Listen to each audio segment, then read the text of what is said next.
Assalamualaikum warahmatullahi wabarakatuh. Waalaikumsalam Waalaikumsalam warahmatullahi warahmatullahi wabarakatuh. wabarakatuh. Selamat sore semuanya. Sore, Bu. Sore.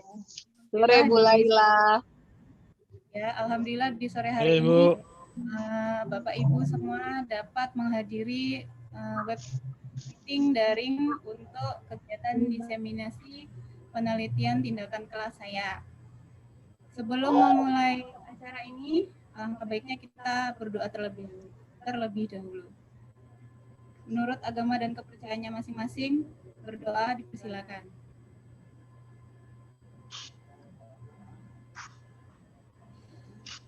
Ya, berdoa selesai. Untuk kegiatan diseminasi PTK saya, judul teknik role play drill untuk meningkatkan kemampuan berbicara siswa SMA 3 Boyolali. Latar belakangnya adalah siswa belajar dari rumah. Lalu, pemahaman materi belum maksimal dipahami. Kemudian, materi pembelajaran percakapan belum bisa diaplikasikan dengan cara tatap muka. Jadi karena pandemi ini, siswa belajar dari rumah, lalu materi yang mereka pelajari kadang ada yang belum bisa dipahami, dan untuk melatih mereka belum bisa melakukan karena tidak ada kegiatan tatap muka. Rumusan masalah dan tujuan penelitiannya. Jadi untuk PTK ini saya mencoba siswa itu melakukan percakapan melalui Instagram atau WhatsApp. Dan teknik role play ini berpasangan dengan guru atau native speaker atau juga dengan teman sekelas atau bukan teman sekelas supaya menjadikan pembelajaran daring ini efektif dan menyenangkan. Nah, ditambah lagi, apakah dari lawan bicara bisa langsung direspon pada saat Kenapa main-main sendal? Adik mana yang adik mana?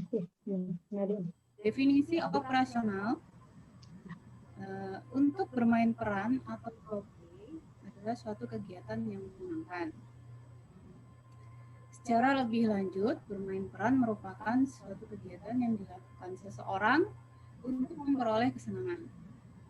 Role playing merupakan suatu metode dan konseling kelompok yang dilakukan secara sadar dan diskusi tentang peran dalam kelompok. Metode penelitian yang saya lakukan adalah mengikuti model Stephen Kemis dan Robert Mitt-Taggart. Jadi saya lakukan 2 siklus saja.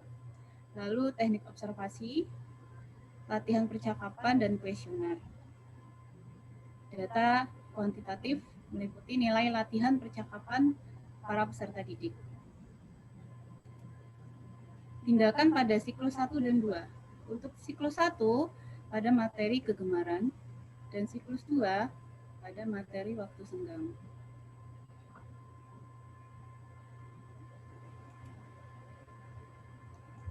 Hasil penelitian yang sudah saya lakukan, itu pada materi kegemaran, nilai rata-rata mereka adalah 77,17. Untuk di siklus kedua di materi waktu senggang itu 82,9. Jadi mengalami peningkatan sebesar 5,73 poin. Pada kedua materi tersebut, nilai rata peserta didik meningkat sehingga mencapai kriteria ketuntasan minimal. Persentase ketuntasan peserta didik juga mengalami peningkatan sebesar 17,1%, yaitu dari 74,3% menjadi 91,4%. Sedangkan presentasi ketidaktuntasan jumlah peserta didik mengalami penurunan sebesar 17,1%, yaitu dari 25,7 menjadi 8,6%. Artinya jumlah peserta didik yang bertambah banyak, sedangkan jumlah siswa yang tidak tuntas semakin berkurang.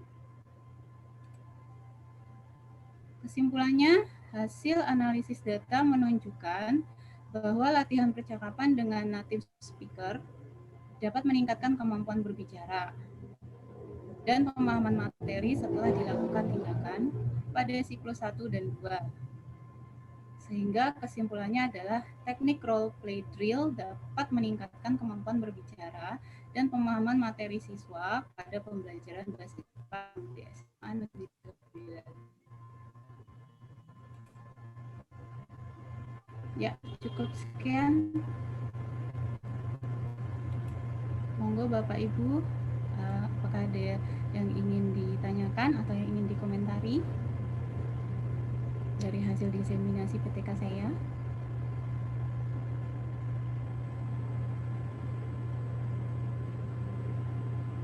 Monggo Bu Ati. Bu Ati sepertinya raise hand. Kepencet. Mau tanya deh, berisik nggak saya? Ya.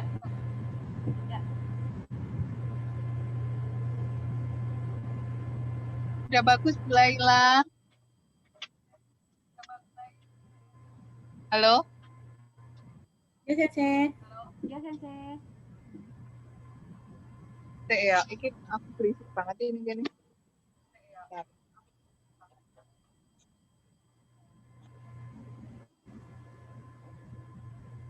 Cek. Itu kendalanya apa? Kendalanya selama penelitian? Kendala selama penelitian adalah menghubungi native speaker-nya, Sensei. Itu respon dari native speaker-nya itu yang agak lama.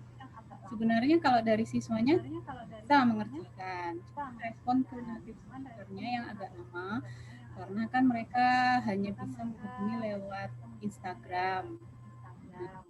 Nah itu kadang jawabannya sama. Jadi kalau 1-2 orang yang tidak direspon, itu nanti percakapannya dilanjutkan dengan saya saja.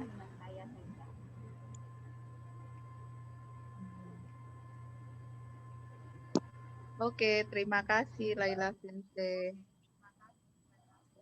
Bu Ati.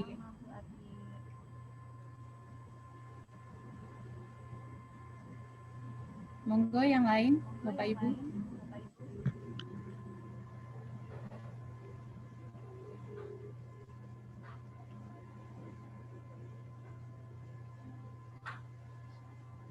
Tidak ada? Saya Putri, Sensei silakan. coba bertanya. Ya, Sensei. Tadi Laila Sensei menyatakan kalau respon dari NP-nya agak lama. Nah, untuk waktu pengumpulan datanya itu juga jadi terkendala ya Sensei? Atau bagaimana? Berapa lama untuk pengumpulan datanya? Nah, ini karena yang kita hubungi juga jarak jauh, karena orangnya tidak di Indonesia kan, karena sudah di Jepang, itu saya beri waktu 1 minggu, Sensei. Jadi sebelum ketemu pembelajaran yang baru, minggu depan, itu mereka sudah mengusahakan untuk mengumpulkan tugas. Tapi lamanya respon native speaker itu tidak berhari-hari, cuma beberapa jam. Cuman kan anak-anak yang menunggunya jadi seperti menunggu yang tidak pasti gitu kan kadang. Nah, kadang juga saya sudah bilang sama native speakernya, siswa akan melakukan latihan percakapan jam sekian. Saya bilang. Nah, ternyata kalau memang harus dari gurunya juga yang menghubungi native speaker. Misalnya nanti sore jam 4 siswa akan bertanya untuk latihan percakapan. Nah, kalau dia bilang oke, kemungkinan NP-nya native speaker-nya juga akan menunggu siswa tersebut, misalnya yang sudah dengan waktu yang sudah ditentukan. Tapi kalau siswanya itu menghubungi native speaker-nya di luar waktu yang sudah saya berikan, kemungkinan responnya itu yang jadi lama. Nah, karena lama, jadi anak-anak kembali ke saya percakapannya dengan gurunya sendiri. Gitu, Sensei. Terima kasih, Putri. Ada lagi Bapak Ibu? Tes, halo.